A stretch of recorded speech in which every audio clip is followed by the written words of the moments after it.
Hello, today we're working on a 2007 up to 2012 Nissan Altima, and what we're doing is we're replacing. First thing, hopefully you have a good jack to be able to jack the car up, and some stands to be able to remove the wheels. I happen to be working on an area with a slight pitch that the car could move forward, so block off the wheels depending on the direction of that if you have the same issue. After you remove the wheel, this is what you'll have here. And the first thing you want to do is you will need an 18mm, and you will need a vice grip or lock wrench, whatever you call it. And I already removed it to show you. It goes right there. So what you're doing is you're reaching behind this bracket right here, like this, okay? And you are holding on to this right here. So I did this to make it easier for you. Again, you're reaching behind here, and with a vice grip you're going to have to grab this so this won't turn. Then you have the 18mm, that's what's holding it in place, and you go ahead and you remove this, and then hopefully you have the car pretty level. I noticed I only had this side lifted up and it was difficult to push this out, so when I lifted up the other side at the same height, it became very easy to just go ahead and push this back. So again, pay close attention to what you're working with. Don't force it out, because of course with this here you will damage those treads and you don't want to do that. Then you'll have to get a new link.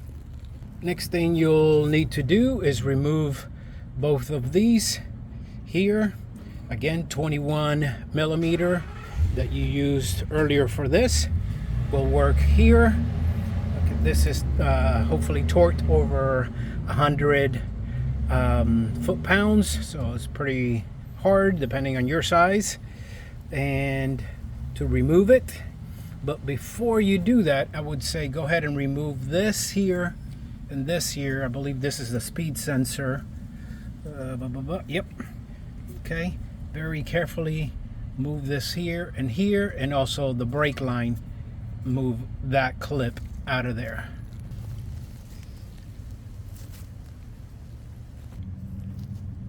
Okay, and mine, the clip came out, but as you can see by the black there, it had been broken before I took it out. So hopefully it will clip on correctly. If not, I'm gonna have to get one of these.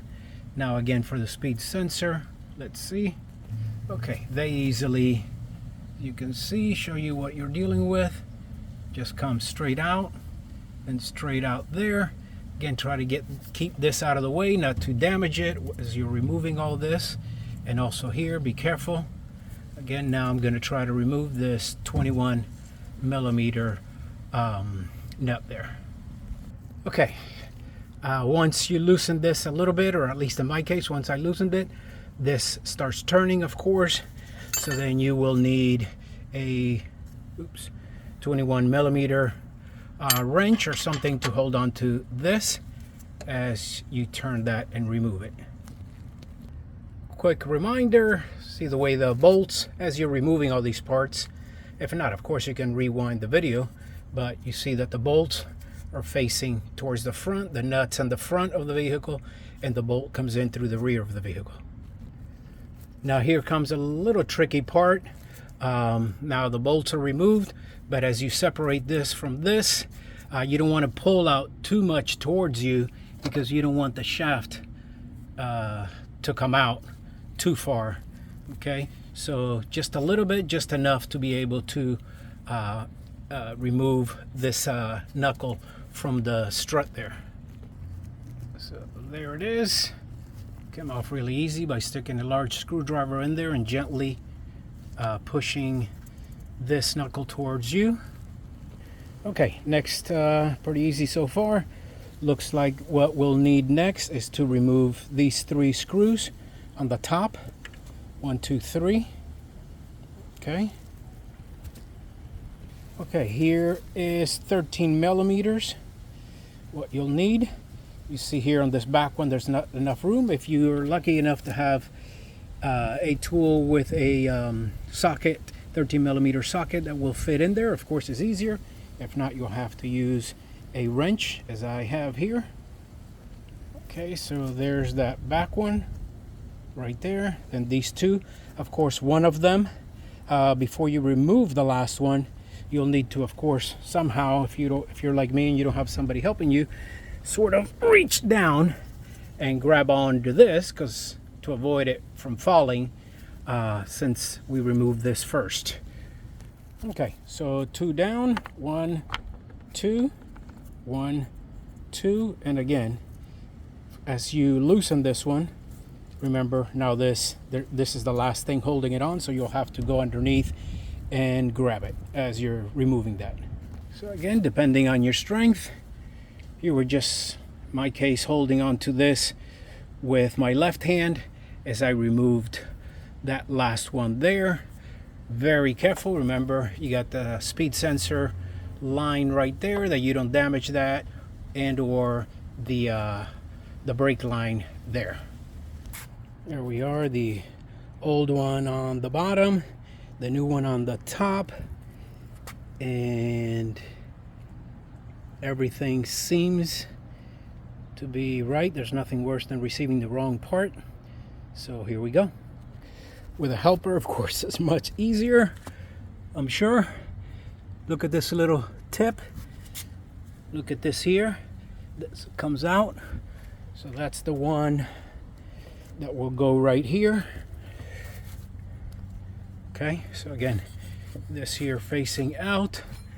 So again, if you're working alone, you're gonna have to hold on to this while you get the first one started. Then looks pretty easy to get the other 2 started. You can see by the size of the hole compared to the bolt, a lot of movement there, impossible for you to get it back in the same exact spot. So of course you're going to need a front end alignment after you do this. Not completely tight yet, of course. 1, 2, and you can see the third one there. Okay, this strut assembly came with 3 new bolts, as you can see. These were 13 millimeters what were on there, but these are 12 just in case. So now we're going to tighten them gently so it moves up evenly. Don't just tighten one and then the others. Tighten each one a little bit so it moves straight up. Okay, so now next what you want to do is make sure the speed sensor cable is like this.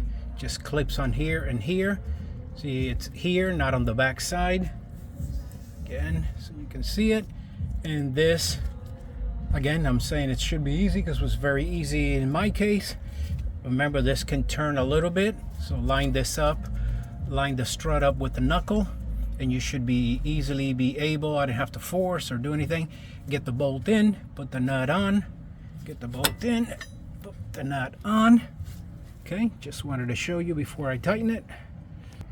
Okay, this right here says to torque at 103 foot-pounds. So of course grab it, so one turn with a wrench on this side with your torque wrench, and 103 foot-pounds. Okay, in my case, the clip that I showed you earlier that was broken, I don't want to put it back because it doesn't seem to be really grab it on, so I'm going to have to buy a new one. But again, it's pretty easy. It wasn't broken. Just slides right in there, right in that little groove right there, to where it keeps it, where of course this cannot move. Again, double check everything before putting the tire back on. Okay. Speed sensor. Slide the link bolt there. Okay, put the nut back on. Okay, so this one here, again, the wrench in the back holding the bolt, and you're going to tighten that with your torque wrench to 58 foot-pounds. Okay, then next you want to go ahead and tighten these three to 26 foot-pounds. These three, again, don't ever tighten just one. Go around, tighten them little by little so the whole thing moves up, and then once you start feeling it touching, then go ahead and jump around until you get 26 foot-pounds. Okay, and of course, last, really easy, just lift it if you need to a little bit more, put the tire back on. Those lug nuts, even though nobody ever uses a torque wrench for them, it says that is 83 foot-pounds on those. I'm not putting the tire back on yet because it's the evening now, dark, and tomorrow I'm going to do the other side. So this video was for the right side. Tomorrow I'm doing the left. Same thing, just different side. But if this video helped you, please click like, subscribe to the channel for repairs on this vehicle, Jeep Wrangler, Toyota TRD Pro 4Runner, F-150, and not here today, Challenger 392, things around the house, pool, Harley Davidson motorcycle, pretty much everything, water heater. I've got videos on repairs. I've got dryer, I got washer. So my dryer, I believe, is over I think 500,000 views by now on a repair, how to fix it for free. So subscribe to the channel, click like if you did anything different, or if you have any questions. We'll be trying to keep up with the comments and the questions. So thanks again. Patriot Marine signing out.